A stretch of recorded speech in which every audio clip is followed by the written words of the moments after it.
여러분 반갑습니다. 다독이는 방카입니다.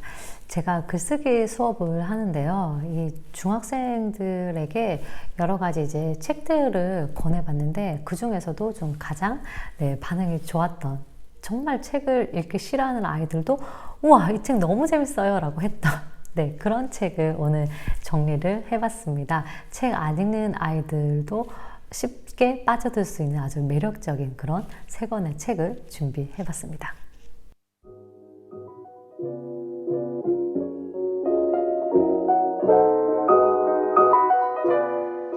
첫 번째 책은 바로 아몬드예요.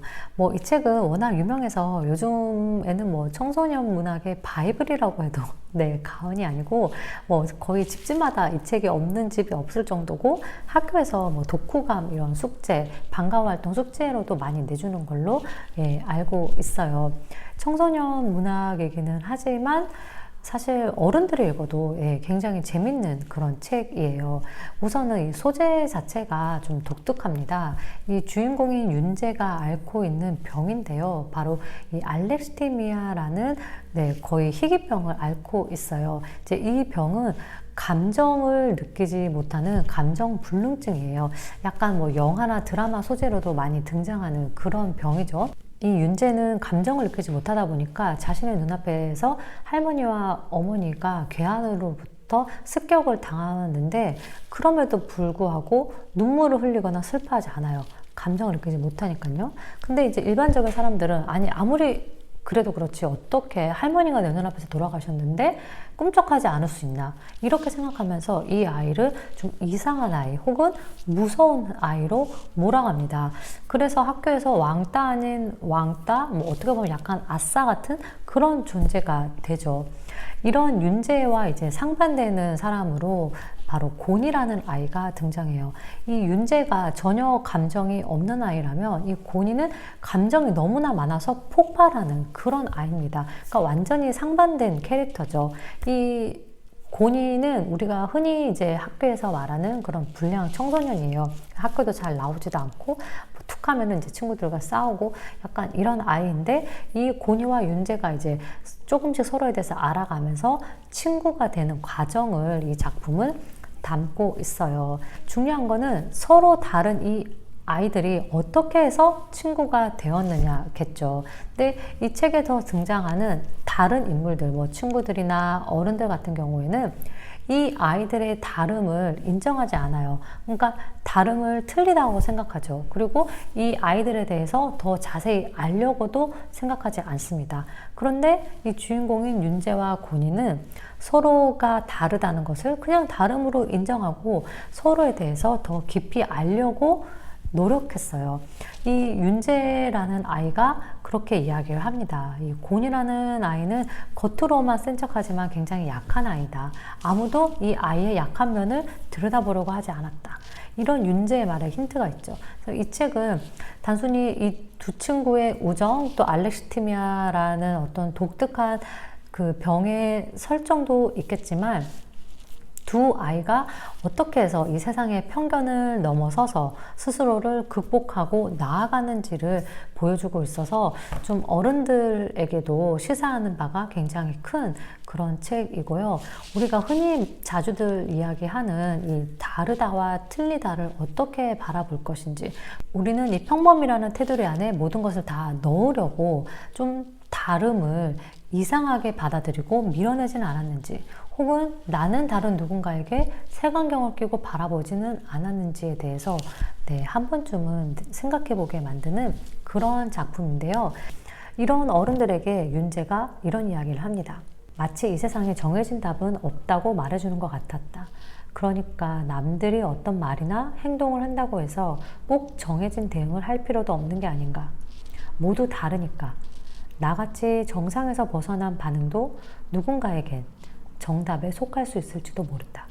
정답 이 아니라고 이야기했었던, 그러니까 세상이 틀렸다고 오답이라고 얘기했던 두 아이들이 어떻게 해서 이 세상의 편견을 극복해 나가는지를 보는 게 이 책의 하이라이트고, 제목이 아몬드인 이유는요, 이 주인공이 선천적으로 이 편도체가 굉장히 작은 아이로 설정이 되어 있어요. 그래서 엄마가 아몬드를 먹으면 편도체가 커질 거라고 생각해서 아이한테 계속해서 아몬드를 먹으라고 합니다.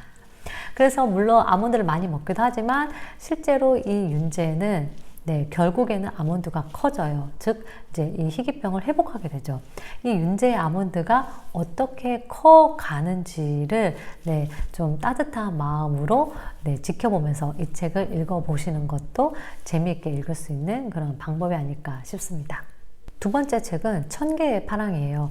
이 책은 앞에 아몬드가 두 소년의 우정을 다루고 있다면 이 책은 두 소녀의 우정을 다루고 있습니다. 이제 배경이 조금은 가까운 미래를 설정하고 있어요. 그래서 뭐 로봇의 등장으로 인해서 일용직 노동자라든지 뭐 편의점 알바라든지 이런 것들이 다 로봇에게 빼앗기고 마는 그런 시대를 배경으로 하고 있어요. 이 시대를 따라가는 사람과 따라가지 못하는 사람들이 있겠죠. 그래서 여기에 대한 이야기들을 두 소녀를 주축으로 하고 있어요. 주인공인 연재라는 아이는 로봇 영재이지만 가정 형편이 좋지가 못합니다. 이 어머니는 한때 배우였지만 불의의 사고로 인해서 이 배우직을 그만두게 되고, 그 당시 자신을 구해준 소방관과 사랑을 하게 돼서 결혼을 합니다. 근데 불행히도 이 소방관이었던 남편이 사고 현장에서 죽게 돼요. 그리고 딸 2명이 있었는데 첫째 딸인 은혜는 장애를 앓고 있고 둘째 딸이 바로 이 연재예요. 그러니까 이 연재는 어머니가 혼자서 이 아이들을 키워야 하니까 늘 어머니한테 뭔가 하고 싶다는 말을 잘 하지도 못하고, 또 언니가 장애인이니까 언니를 위해서 무조건 희생해야 하는 약간 그런 좀 둘째 컴플렉스를 안고 있는 그런 아이이기도 해요. 이 연재의 엄마는 경마장 근처에서 식당을 운영하고 있어요. 그렇다 보니까 이 연재와 은혜는 자연스럽게 이제 좀 경마장이 친근한 장소가 됐죠. 이 책에서 배경을 하고 있는 경마장은 오늘날의 경마장과 조금 달라요. 이 로봇이 기수로 등장을 하는 그런 시대입니다. 근데 이 로봇 기수 역시도 이제 노쇠하면은 다 폐기 처분이 되는 그런 상황인 거죠. 근데 어느 날 우연히 이 연재가 폐기 처분 위기에 처한 로봇 폴리라는 로봇을 이제 싼 값에 사게 되고 그 로봇을 고치면서 친구가 돼요. 근데 많은 영화에서 그렇듯이 이 폴리라는 로봇은 일반적인 로봇과는 조금 다릅니다. 그러니까 약간은 더 인간에 가까운 사고체계를 가진 그런 로봇인 거죠. 그래서 이 이야기가 한 주축이 되고, 이 연재의 친구인 또 지수가 등장을 하는데, 이 지수는 연재와 반대로 로봇 부품 회사를 운영하는 아버지 덕분에 아주 부유한 생활을 하고 있고, 또 아버지의 전폭적인 지원을 받고 있어요. 이 로봇 대회에 팀을 꾸려서 나가야 하기 때문에 이제 지수가 로봇 영재인 연재에게 같이 나가자고 이야기를 하면서 이제 두 사람이 뭐 약간 처음에는 친하게 지내지 않았지만 점점점 우정을 다져가는 그런 이야기입니다. 그래서 로봇 대회에 나가는 이야기가 하나 주축을 이루고, 이 폴리와 또 연재에 대한 이야기가 한 주축을 이룹니다. 근데 이 작품은 약간 SF 소설이라고 할 수 있는데, 그렇게 멀지 않은 미래를 배경으로 하고 있기 때문에 막 그렇게 이질감이 느껴지는 작품은 아니에요. 오히려 지금 이제 우리가 뭐 4차 혁명, AI, 뭐 로봇 이런 것들이 이제 막 나오고 있잖아요. 그래서 다양한 생각들을 하게 돼요. 과연 인간과 로봇이 공존할 수 있을까? 이 로봇을 어떻게 잘 우리가 발전시켜야 할까? 여기에 대한 생각을 하게 해주면 물론이고, 이렇게 급변하게 달라지는 시대를 잘 따라가는 사람도 있지만, 이 연재의 어머니인 보경처럼 못 따라가는 사람들도 있어요. 그런 격차를 어떻게 해소할 것인지, 그런 시대를 우리는 어떻게 살아가야 할지에 대해서 이야기하고 있어요. 근데 결국은 또 이런 많은 과학소설들이 말하듯이 정답은 휴머니즘에 있죠. 어떤 인간의 사랑, 인류에는 아무리 기술이 진보해도 변하지 않을 것임을 이 책은 두 소녀의 우정을 통해서, 또 이 폴리라는 로봇과의 우정을 통해서 이야기하고 있어요. 문장 자체가 참 따뜻한 글귀들이 많아요. 뭐 몇 개 보면요. 그리운 시절로 갈 수 있는 유일한 방법은 현재에서 행복함을 느끼는 거야. 보경의 눈동자가 노을빛처럼 반짝거렸다. 반짝거리는 건 아름답다는 건데 콜리 눈의 그 반짝거림은 슬픔에 가까워 보였다. 행복이 만병통치약이거든. 행복한 순간만이 유일하게 그리움을 이겨. 행복한 순간만이 유일하게 그리움을 이긴다. 너무나 아름다운 문장이죠. 그래서 이 문장을 읽는 것만으로도 이 책을 읽을 만한 가치가 있다라고 저는 생각을 했고요.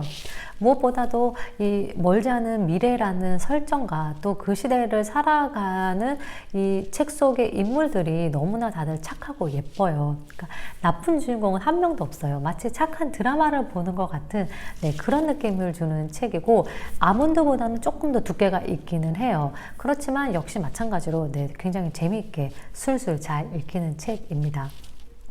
다음으로 세 번째 책은 천개의 파랑의 연장선에서 SF 과학소설인데, 제가 예전에 정말 강력 추천하는 책으로 소개한 적이 있는 작품입니다. 김초엽 작가의 우리가 빛의 속도로 갈 수 없다면인데, 이 책은 솔직히 약간 호불호가 갈리긴 했어요.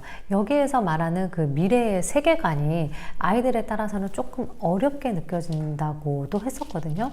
그럼에도 불구하고 대부분이 책이 재미있었다는 것에 대해서는 의견이 일치했습니다.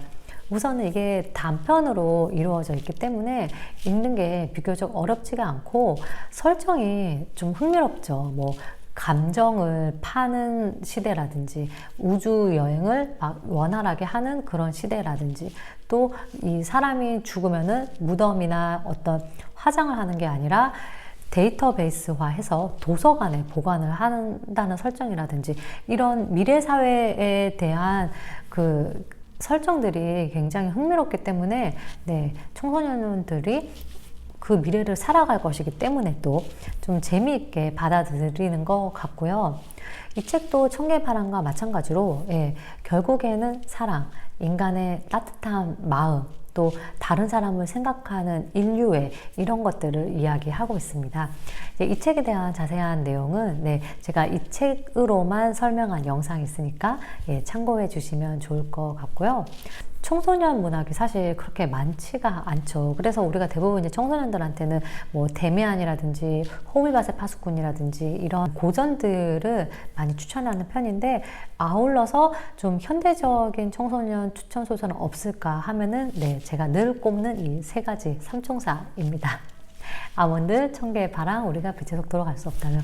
이 책은 그렇게 재미없다는 학생들을 못 봤고, 특히 아몬드는 정말 너무너무 책을 안 읽는 친구들에게 선물하기에 아주 좋은 그런 작품이라고 생각합니다. 좀 다양한 이런 청소년 문학 작품들이 우리나라에서 좀 쏟아져 나왔으면 좋겠다라는 바람을 가져보고요. 이게 청소년 문학이긴 하지만 어른들이 읽어도 충분히 감동이 커요. 특히 좀 성장소설을 또 좋아하시는 분들 많으시잖아요. 그래서 성장소설 좀 평소에도 좋아하신다면은 읽어보셔도 좋을 것 같습니다. 저는 그럼 또 다음 시간에 다독이는 책으로 여러분 찾아뵐게요. 추스!